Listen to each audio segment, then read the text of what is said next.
who would you give the opening day, Oh, that's responsibilities? tough. Yeah.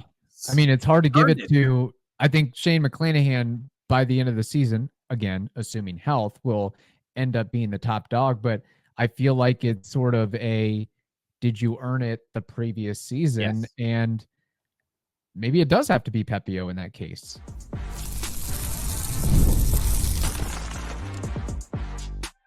You are Locked On Rays, your daily Tampa Bay Rays podcast. Part of the Locked On Podcast Network, your team every day. Welcome into Locked On Rays, your daily podcast covering everything Tampa Bay Rays, from game analysis to player interviews. We've got you covered with all the latest news and insights. My name is Kevin Weiss. I'm Ulises Sambrano, bringing you expert analysis and passionate discussions about our beloved Rays. Whether you are a diehard fan who vividly remembers Longo's game 162 just like us, or you remember those early Devil Ray days of Wade Boggs and Carl Crawford, we are here to break down every play, every trade, and every milestone. In fact, this is our 6th season covering the Rays daily. In every season, up till now, they've gone to the playoffs, but baseball does remain, so grab your favorite Rays gear, settle in, subscribe to our Locked On Rays YouTube channel and other podcast platforms. You can also find us on X and Instagram at Locked On Rays. Today's episode is brought to you by FanDuel. Now through September 22nd, all FanDuel customers can bet $5 and get a 3-week free trial of NFL Sunday Ticket from YouTube and YouTube TV. Visit FanDuel.com to get started. Do you think Stu Sternberg is a Giants fan, a Jets fan? Has to be a Jets fan, right? I would guess so. If he's a Mets fan, Mets and Jets kind of connects. Yeah. Then maybe he also roots for the Islanders. No idea. We'll have to ask him when we eventually bring on the show. Or I could just text him too. Text him. But then he'll text me during the show and it becomes a whole thing. And then he tries to call me and it's like, there he goes right there. Just send me notifications. Come on, Stu. We got some business to discuss. And that includes the Battle of Mid between the Rays and the Red Sox. The rubber match of this Battle of Mid is ongoing as we are recording, so we don't have the results of that. Not that it necessarily matters, because neither of these teams are going to the dance. Alas, though, the Rays did capture Tuesday's game by a score of 8-3 with a lot of exciting, noteworthy moments.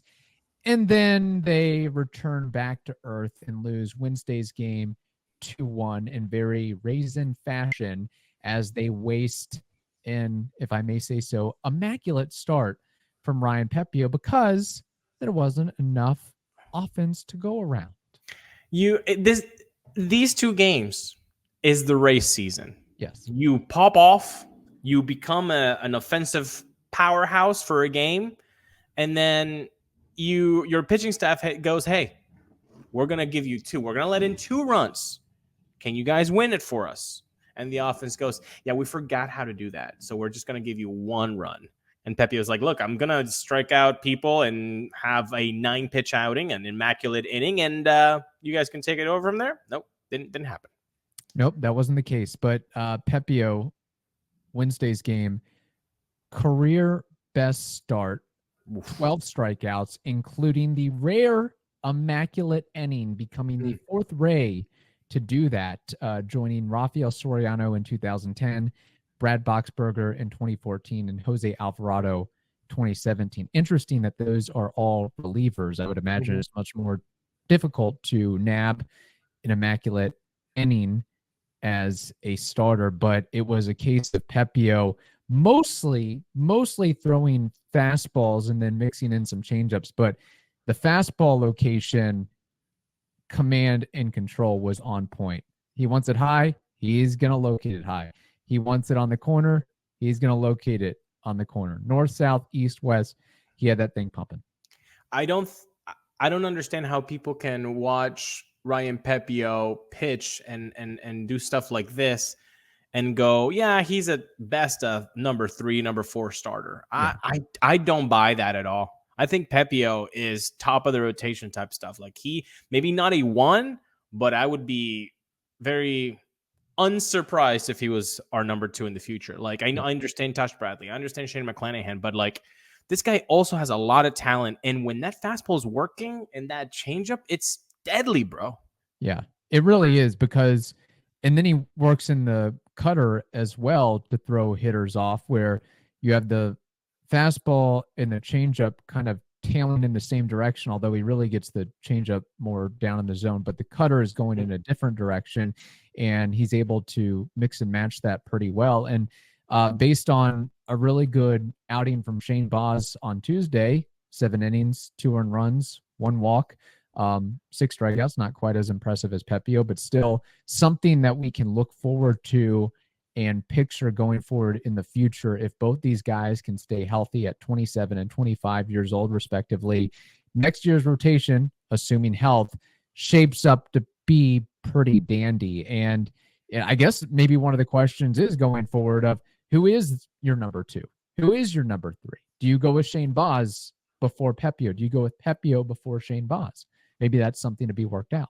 Or who do you believe has more potential to uplift their stock in the Rays rotation in the future?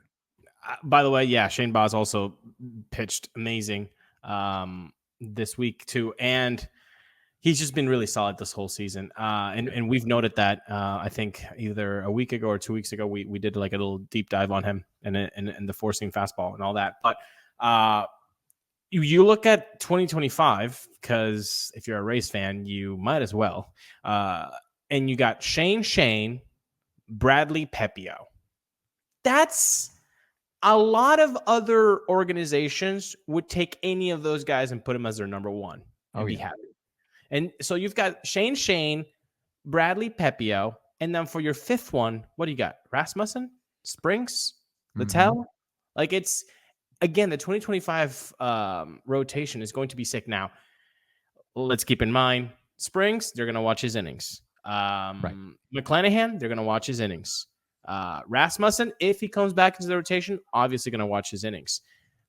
Bradley should be okay because he missed some part of the season where now you don't have to like ramp up too much for his innings quota of going up year to year. Right. Baz, this was the year coming back from TJ. So yeah, you're going to maybe take it a little bit easy, but not like full on breaks. And Bradley, hey, now it's go time for you. You're off the leash with Tosh. You've had enough time and you've got 2 full seasons now, basically. So he's good to go. It's just going to be so fun. Now, who do you give the opening day, responsibilities? Ooh, that's tough. Yeah. I mean, it's hard to give it to, I think Shane McClanahan by the end of the season, again, assuming health, will end up being the top dog. But I feel like it's sort of did you earn it the previous season? Yes. And maybe it does have to be Pepio in that case, as far as innings and production. Innings, definitely. Stable production, I think Pepio. I think the highest peak has been Bradley, of course. Right. Shane Baz has quietly under the radar been pretty stable too. I don't know. I think that's tough. Yeah, that's a good offseason question. I mean, at the very least, it is a good sign that Pepio had his best start to date this late in the season, because I feel like it happens somewhat frequently with a lot of guys that are, working their way into becoming full-time starters at a major league level and getting those reps and getting those innings. They get into that August-September slump and they kind of die down, where it seems like he's getting a little bit better, or at least he's not totally fallen off the cliff. And to me, the Glasnow Pepio deal is looking pretty solid right now, because Glasnow is now out for the season. And when it's all said and done, they're going to be pretty evenly matched in innings pitched, in ERA, and some of those other markers and metrics as well. And Glasnow, you don't need him for the regular season. Neither did the Dodgers. Glasnow is a guy that you want in the playoffs. Right. That you need in the playoffs. So the Dodgers don't get to do that. And as for the Rays, hey, the Rays are not going to be playing October baseball unless they turn on their Xbox One console. Yeah, there we go. Do also want to note this about the offensive output on Tuesday's game, the Rays scoring 8 runs, including a 5th inning stretch where Josh Lowe, Jose Siri, and Brandon Lau each got dingers. But what impressed me probably the most was Junior Caminero in the 4th inning, showing his skills on both sides of the ball. Leaping grab at third base in the top of the inning. Amazing highlight play. Gold Glove worthy play. Then the bottom of the inning, he puts the Rays on the board, giving them some energy and enthusiasm on a fastball that was above the zone, and he still has the bat speed to get in front of it and mash it out of the ballpark. So those are the types of bits and pieces that you see from Caminero and say he has star potential, and hopefully that can be a regular thing. Not saying that it has to be every day, but twice a week we're seeing situations like that. Basically, it would be ideal. You know what I liked about Caminero this year? That reunion, that little meetup he had with Manny Machado. Yeah. Because love him or hate him with Manny Machado, he is one of the most amazing third basemen that I've seen in 25 plus years of watching baseball. Like, incredible talent. He is a Hall of Famer. He is going to be in the Hall of Fame. Surround yourself with those types of guys. Yeah. So emulating those guys, and I think it's just going to amp him up to want to be those guys, and getting those, maybe not confirmation bias, but at least like the, hey, keep it going, kid, from Manny Machado. That means a lot to Junior. He's going to be working at that glove. And I think the glove and the arm has been under the radar, or at least underrated for Junior, because the bat plays so heavily. Everybody talks about the exit velo and then 35, 40 home run potential, but you can't discount the glove either. And you're right on the mark with Manny Machado being Hall of Fame worthy. He's already got a 58 career WAR, and he's 31 years old. So really, like 1.5 more really good seasons, and he's pretty much a lock to get in, I would think. So, all right, we have more to discuss, but first we have to tell the audience something very important. Passion, drive, and patience. That is the formula for winning championships. It's also what keeps your ride or die alive. Did you know that eBay Motors has everything you need to maintain your vehicle and level it up to peak performance? Superchargers, roof racks, exhaust kits, LED headlights, and more.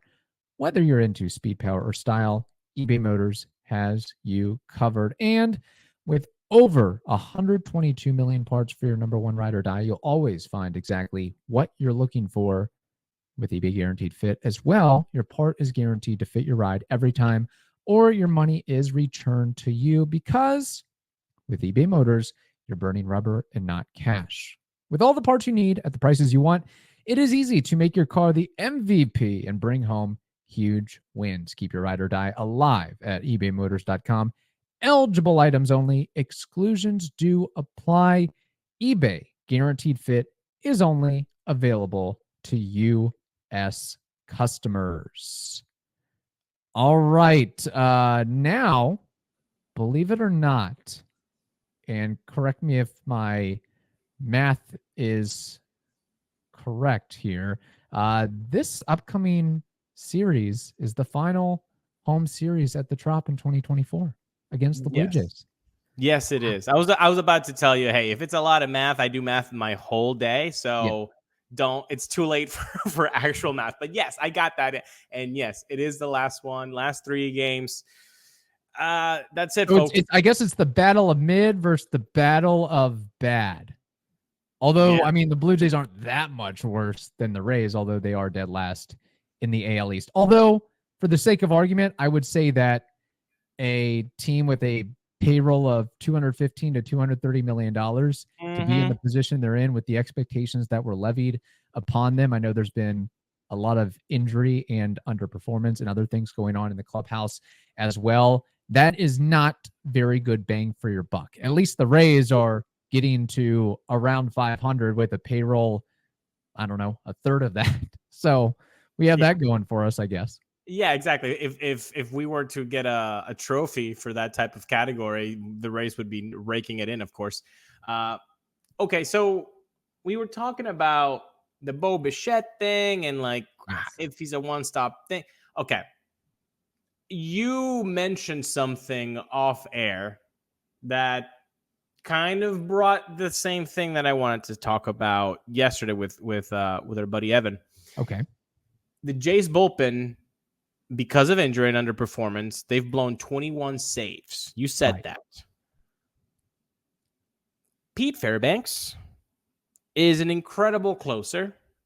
Mm-hmm. Has some wrinkles to him if you are the receiving team of his services because of his injuries and the condition of the cold and all that. Right. Well, guess what? If you tell me, hey, Toronto's really cold, I would say they play indoor too, baby. They do. So that takes that out of the formula, the equation. Could I see something there with Fairbanks? He's already got guaranteed money. Yes. I don't know. I'm glad you brought that up. And I feel like the offer or offers that Evan proposed for acquiring Bo Bichette seemed a little light. I think there would be other teams asking, they would be offering more to acquire Bichette. Not saying that you have to overpay. You can always walk away. But I don't know. As somebody sitting here and looking for a change, looking for a boost, looking for an injection, and I guess this isn't the best time to talk about it because just after returning from the IL, Bo Bichette suffered a fractured middle finger, ending his year. So it's been a career worst season for him, but that happens to everybody unless you're maybe Manny Machado or something like that. But I would be okay with packaging a Pete Fairbanks and an Ian Seymour for 1 year of Bo Bichette. Why not try it out? We didn't have enough time with Evan, but I don't think an Ian Seymour alone gets you Bo Bichette. Or a Joe Rock or name some. No way. No, I know it's only 1 year and he's coming off a bad year, but baseball, dude, 5-6 years of solid production, of all-star production, and then you have one bad year. And now your value is Joe Rock, Ian Seymour. No disrespect to those guys. It's actually just praise to Bo Bichette. I just don't think that now you put a Pete Fairbanks in it because it's something that the Blue Jays need. Yeah. Then, okay, now we're talking. So I don't think it would be a bad idea because, again, they play indoors. The cold thing doesn't really work. You have some injury concerns, but you also have the financial contract that you don't have to worry about what will be paid to Pete. Right. It's already set. I don't know. It just feels like that would be a good match, but I don't know if people have other opinions. Yeah, we have some listener comments because we did have some leftover feedback from the Bo Bichette discussion. And before we get to the comments, just want to note the poll results we had from this, where we put it out on the X machine. Should the Rays make a strong push to acquire Bo Bichette this offseason to elevate their up-the-middle offense? 54% of the populace voted yes. 46% of the populace voted no. So if we run through some of the comments here, Brandon G says, Bo needs a change of scenery from cold Canada. If we can get a decent deal for him, I say yes. Jake Stokes, our buddy, says, I'd have to look at other upcoming free agents, but there's something about Bo I just don't trust for the long run. They also have a lot of young guys up the middle, and Jose has done well there. Anyone but Walls. Well, that's the thing with Bo is it would more or less be a 1 year deal unless you can do some finagling or have the ideation to keep him for longer than a year and maybe pair him up with a Carson Williams. Although in that case, something tells me that Carson Williams gets the call. Bo Bichette isn't going to want to slide over to second or third. He wants to play shortstop for as long as possible at just 27 years old with the track record that he has so far. Yeah. John says, would you rather bring back Willie? No, because of his splits at the Trop. Personality-wise, what he does on the road, what he does defensively. Yes, but we can't get over that Trop hump. You can't. And you had enough sample size there to say this isn't the place. And I don't care what it is. If it's a vision thing, a mental thing, there's something there that inhibits him from doing anything offensively. Didn't the Brewers come to the Trop last year? I believe they did. I couldn't tell you the series or the circumstances or the results of that. Him and Randy had like a thing. They were like, they did the whole Randy celebration and all that. Yeah. Willie went deep. The Trop as a Brewer like last year. Like that's crazy. Maybe he got LASIK eye surgery or something. I mean, in that case, maybe it's a different conversation. But he can hit at the Trop if he's a road player. I guess that's what it is. That's what it is. No, John. I mean, I understand. Again, like we said, everything else fits, but the Trop splits are real. JD at Wed3NI says, hard no. There's no reason to give up future assets for one season of Bo Bichette. Down season and provides negative defensive value. There are better and likely cheaper options at other positions that will be needed to be upgraded. Okay. JD, what I would say to that is that's, I think, the reason you're going out and trying to get Bo Bichette, because that season isn't indicative of his talent level. I mean, up to this season, he was one of the more consistent hitters in baseball with a 299, 340, 487 line. Yeah. I mean, you're buying low. And again, you're not mortgaging the future for Bo Bichette. Like, I don't think you go as light as Joe Rock only or Ian Seymour. You'd have to put a little bit of season in on that trade and maybe a little Pete Fairbanks in that action or something like that. We're not saying, hey, let's give up Xavier Isaac and Carson Williams and Junior Caminero or some combination thereof. No, for that's not what we're saying. For Bichette, yeah. No. So I don't think you would be mortgaging your future at all. Yeah. Chris Snyder says, unless they would take almost nothing for him, the Rays are better to address the missing offense at other positions and wait for Carson Williams. But again, my point with waiting for Carson Williams, look, I understand. Hopefully he becomes an English big leaguer and does what we hope and expect him to do. But what are you going to do until then? How long is it until he's completely ready? Are we going to wait 3, 4, 5 months into the 2025 regular season with limited offense to get to that point? From the past comments that Chris Snyder that you've read from him, he's a Walls guy. Yes. He loves Walls. So I guess that's what he's saying. He's like, I don't care about offense at all at shortstop. I don't care about the 70 WRC plus at shortstop at all. Which I honestly, I can't. I can't do it. My mental health is suffering from the lack of offense at shortstop.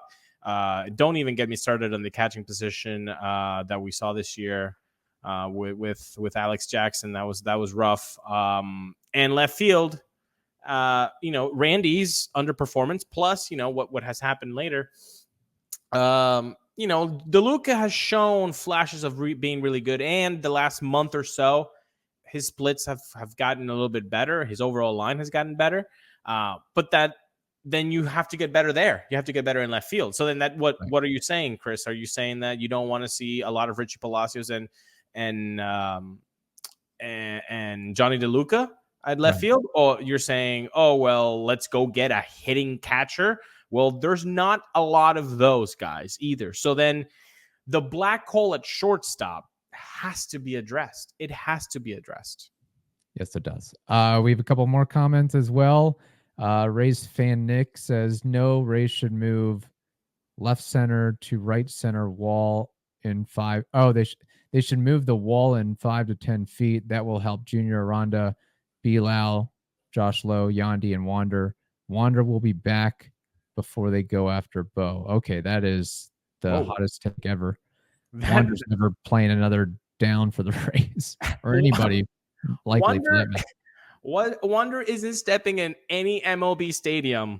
Yeah, unless he was being facetious of the likelihood of the Rays going after Bo Bichette, but I would say it's highly more likely that Bichette would be in a Rays uniform than Wander being in a Rays uniform. It's more likely that you and I do a platoon at shortstop for the Rays next year than Wander ever stepping into an MLB stadium ever again. Yeah. So sorry, Rays fan Nick, that's not happening. Aaron Westbury goes, from public perception, Bichette is the most overrated player. Front offices see that. I think his value would be pretty low. Aaron, I appreciate your comment. I don't think that's a fact. I think that's subjective, and I think that's your opinion. Yeah, I don't know how Bichette is an overrated player per se. I mean, he's basically a 4 to 5 win player the last 3 seasons up until this point, and he's not even 27 years old yet. Yeah, I don't particularly agree with that, but what I do agree with is that FanDuel is the place to be. And you've heard us talk about FanDuel a lot. And you know why? It's because it's America's #1 sports book. And this year, we have a little bit something different. Now through September 22nd, all FanDuel customers can bet $5 and get a 3-week free trial of NFL Sunday Ticket from YouTube and YouTube TV. Then, with a YouTube TV base plan, you'll be able to watch every regular season Sunday afternoon out-of-market game. All you need is a Google account and a current form of payment, and you can cancel anytime. I'll repeat that again. You can cancel anytime. For the people in the back, you can cancel anytime. Just visit FanDuel.com and download America's #1 sportsbook. And before we move on to baseball trivia, name that war, let me note this. The Rays need hits. Bo Bichette led the American League in hits 2 years consecutively. Yeah. And they're not all singles, folks. A lot of doubles, some triples, and a decent number of homers. Yeah, he strikes out, I mean, quite a bit relatively, but it's not like he's like an 18 to 20% strikeout rate. You can live with that each and every day of the week. Especially with what else we've had on this roster. I think he'll be playing up to his potential would be a great, nice fit, and it would just be a fun story to have in the offseason and the regular season. 1 year, Bo. Let's enjoy it. Let's enjoy it. Hometown kid, getting home-cooked meals from mom and dad. Yep. Beach. Maybe see old friends. Yeah, I think he'd be in a better mood. Better mood in Canada. He'd be near his home. He'd get all the fruits of that. So I hope the Rays make some sort of half-hearted effort for him. Maybe he gets a lot of sand in that hair. That would be uncomfortable. Yeah. I've had long hair. It's not great in the sand. It's not fun. But maybe he likes that. Today, baseball trivia, people. It's a fun one. Today, as we're recording, less than an hour ago, the most talented man to have ever played the game of baseball did something that nobody has ever done, and most likely will never happen. 50-50 Shohei Ohtani. Unreal. Just a monster, that guy. Best to ever do it. Okay. And he pitches, too. Oh, by the way, this is his year recovering from Tommy John, and he's doing 50-50, by the way. He should almost be a $1 billion player, not a 700. Yeah, like 700? No, give him the bill. Okay, anyway. Kevin, my first question for you is not 50-50 club nor 40-40 club, but the 30-30 club. The first question about this is, Kevin, can you tell me the total number of players that have achieved in the history of baseball the 30-30 club? I will say 50. Very good. 47. Okay. Very good. Second question.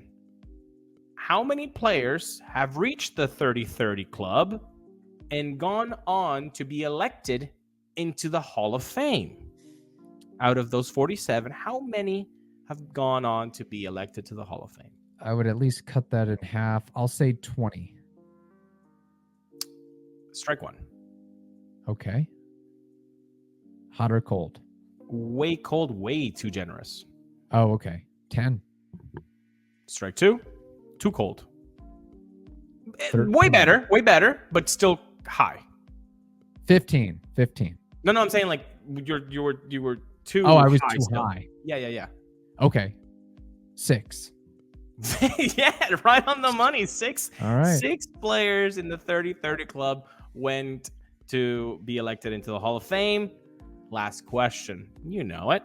Kevin, can you name these 6 players?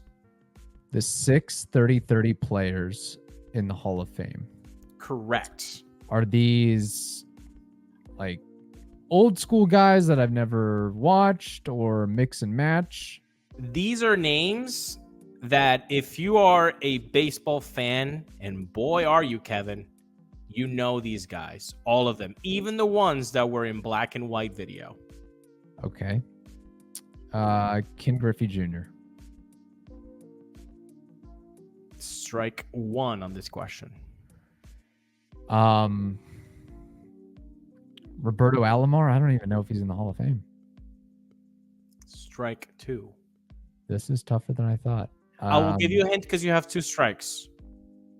1956, 1963 are the black and white dudes. Okay. This is the videos that don't have audio. Then 1996, 1997, 2001. Those are the guys. I will say Willie Mays. There you go, Willie Mays, the first greatest ever to do it. Maybe second one after Babe Ruth. Willie Mays, 1956. Very good. Oh, he's 56 and then 63. Yeah, 63. If you say Willie Mays, what's the next name that has to come there? I don't know, Mickey Mantle. Yeah, all right. Yeah, that's fair. Yeah, I'm not gonna guess him. Hank Aaron. Boom, Hank Aaron. Yes, with the Milwaukee Braves in 63. Okay, so you've got 2 out of the 6 names. Oh, boy. It's tough here, but you like one of these guys because hashtag you were very close to their AAA team. So you weren't alive when he could have been in the minors, but you probably did see him play. And you like this guy. You've mentioned him as a guy that you like at shortstop. Barry Larkin. Very good, Barry Larkin, number 3. I don't know if he had enough pop to do that. All right. Oh, this is getting tough. Can you give me the positions and or teams? I will give you one team, Houston Astros. Okay. I will give you SpongeBob. And I will give you father. Craig Biggio. Ooh. The other one. Oh. Not Craig Biggio. Not Craig Biggio. No. I'll give you a foul tip. But he played for the Astros. But that's not the father I was referring to. Oh, okay. Bobby Bonds? I don't know. That's my guess. Bobby Bonds did do the 30-30 club, but he's not in the Hall of Fame. The other 3 names, Houston Astros, Jeff Bagwell. Oh, okay. Well bags. SpongeBob. Larry Walker with his SpongeBob shirt. Accepting this Hall of Fame nomination. And father, Montreal Expos, Vladimir Guerrero. Oh, those were good.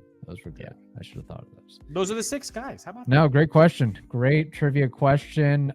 My name that war hopefully isn't too bad either. This guy was a second baseman and left fielder. You watched him play for many years, I would say. Eric Young Sr., what is his career Baseball Reference WAR?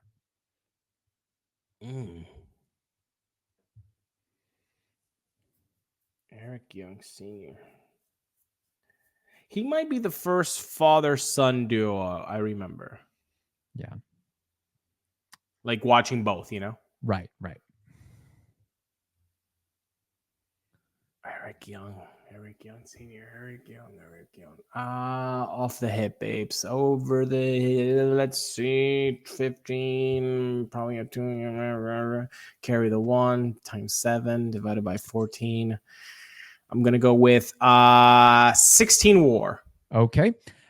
Eric Young Sr. played 15 years in the bigs.